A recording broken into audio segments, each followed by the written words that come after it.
Oke, kembali lagi di channel ini. Jadi di video kali ini, kita akan belajar salah satu materi yang baru dan mungkin dari beberapa kalian yang sudah mengenal ataupun pernah mendengar kata ini, yaitu database. Nah, secara umum, database itu adalah kumpulan data yang terhubung dengan ketentuan tertentu agar nantinya dalam proses pengolahan dapat memudahkan usernya. Atau menurut Toddy Fabry, pengertian database adalah sebuah sistem file-file dan data yang terintegrasi di mana file dan data tersebut mempunyai sebuah primary key untuk melakukan pengulangan data. Nah, kalau kita lihat dari dua pengertian tersebut, kita tahu bahwa database itu merupakan sebuah kumpulan data. Nah, kita kan tahu bahwa di era digital ini, data bisa menjadi sebuah aset terpenting dalam suatu perusahaan. Sehingga database ini atau pelajaran database ini dapat berguna untuk kalian sebagai bekal untuk kedepannya. Nah, sebagai tambahan, apabila kalian mengenal Big Data atau pernah mendengar kata Big Data dapat berkembang dan terus tumbuh karena adanya database. Database merupakan dasar dari Big Data itu sendiri. Maka dari itu, menarik untuk kita belajar seputar database.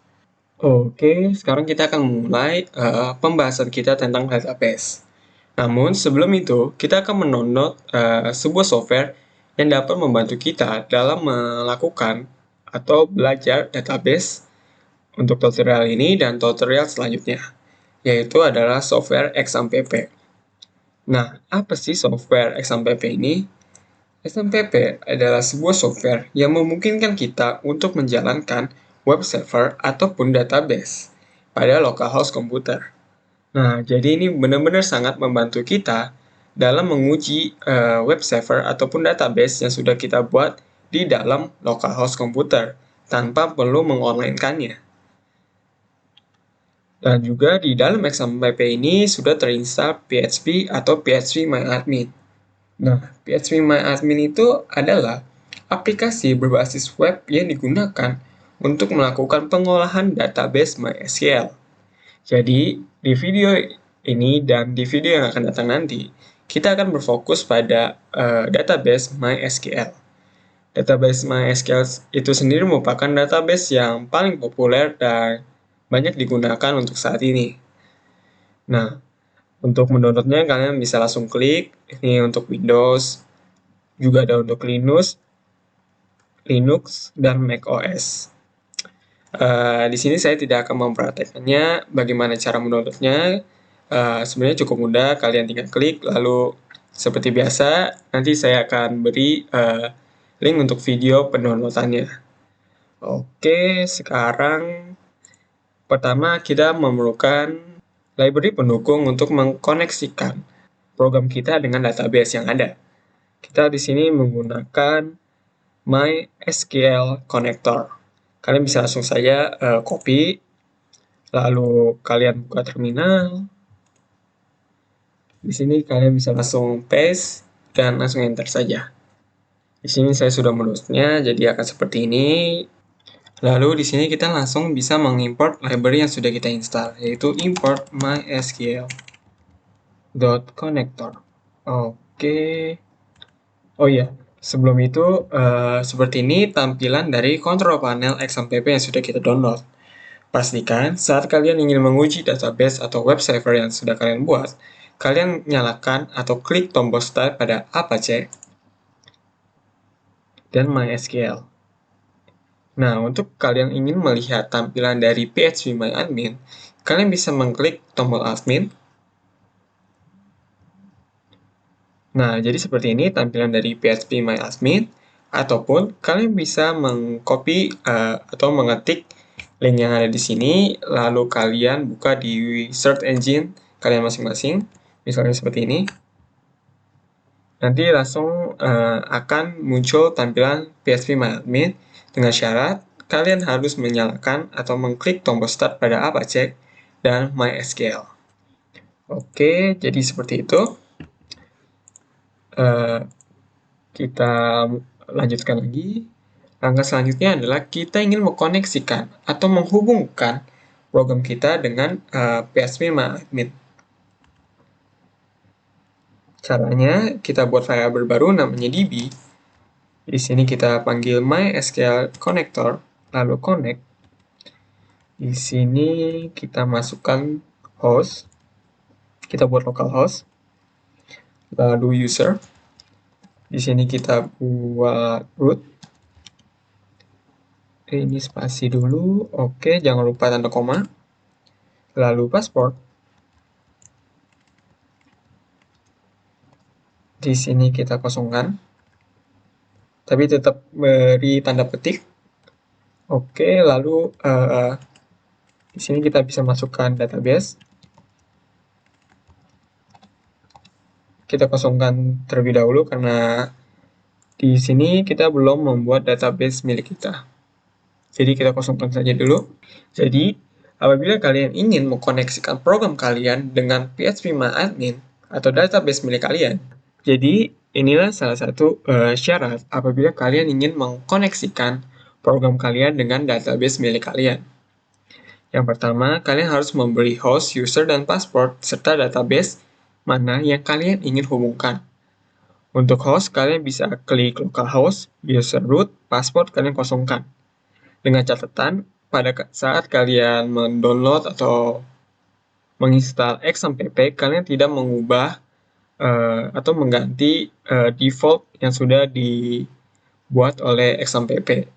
Jadi, ini semacam pengaturan default untuk kalian mengkoneksikan program kalian dengan database yang sudah kalian buat.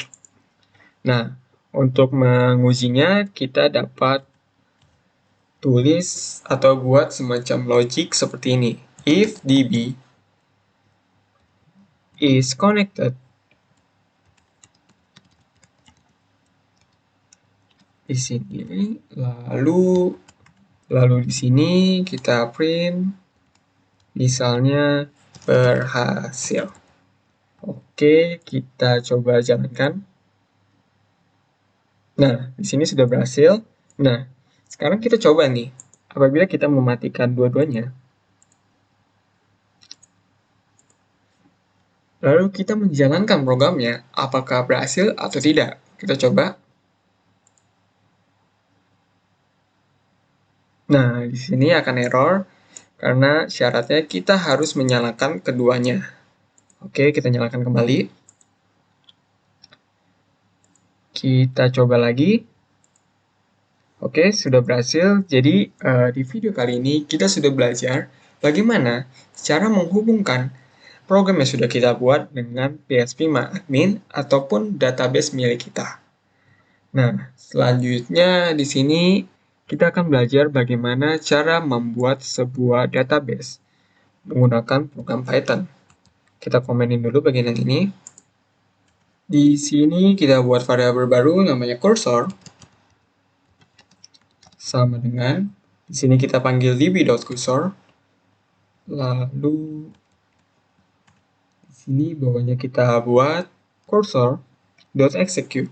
Jadi sebenarnya kalau ingin membuat ataupun melakukan pengaturan default seperti ini, program sudah dapat mendeteksi secara otomatis. Kalian bisa langsung tap aja. Jadi sangat mudah. Oke, di sini kita buat. Nah, di sini ada yang menarik. Jadi biasa kita kan langsung menaruh file name-nya. Di sini kita perlu mengetik create database agar program tahu kita ingin membuat sebuah database. Lalu di sini barulah di sini kita buat file name dari database kita. Di sini kita buat tutorial pertama. Oke, di sini kita beri semacam tanda.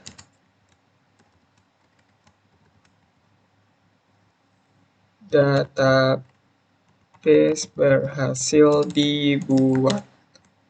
Oke, kita langsung saja coba jalankan programnya. Database berhasil dibuat. Kita coba lihat. Kita refresh. Nah, di sini sudah terdapat tutorial pertama, database tutorial pertama.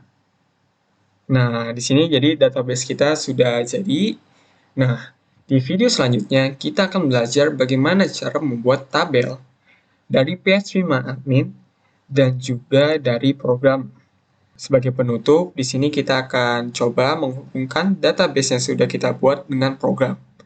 Kita komenin dulu yang ini. Di sini kita kasih komen.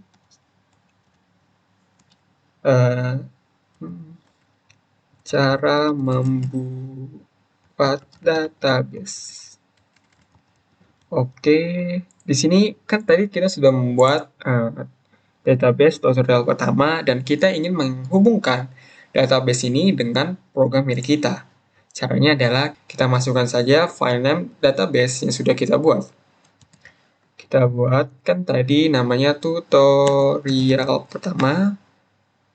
Lalu kita uncomment dan kita coba. Nah, sudah berhasil. Jadi, di video kali ini, kita belajar bagaimana cara menghubungkan program kita dengan PHP-admin dan database yang sudah kita buat. Dan juga, kita belajar bagaimana cara membuat sebuah database menggunakan bahasa pemrograman Python. Oke, jadi ini adalah semacam pengaturan default untuk kalian menghubungkan database milik kalian dengan program Python. Oke, jadi sampai di sini video pembelajaran kita tentang database. Di tutorial selanjutnya, kita akan belajar bagaimana cara membuat sebuah tabel melalui PHP-admin dan juga melalui program Python. Oke, sampai di sini videonya. Terima kasih telah menonton. Sampai jumpa di video selanjutnya. Terima kasih.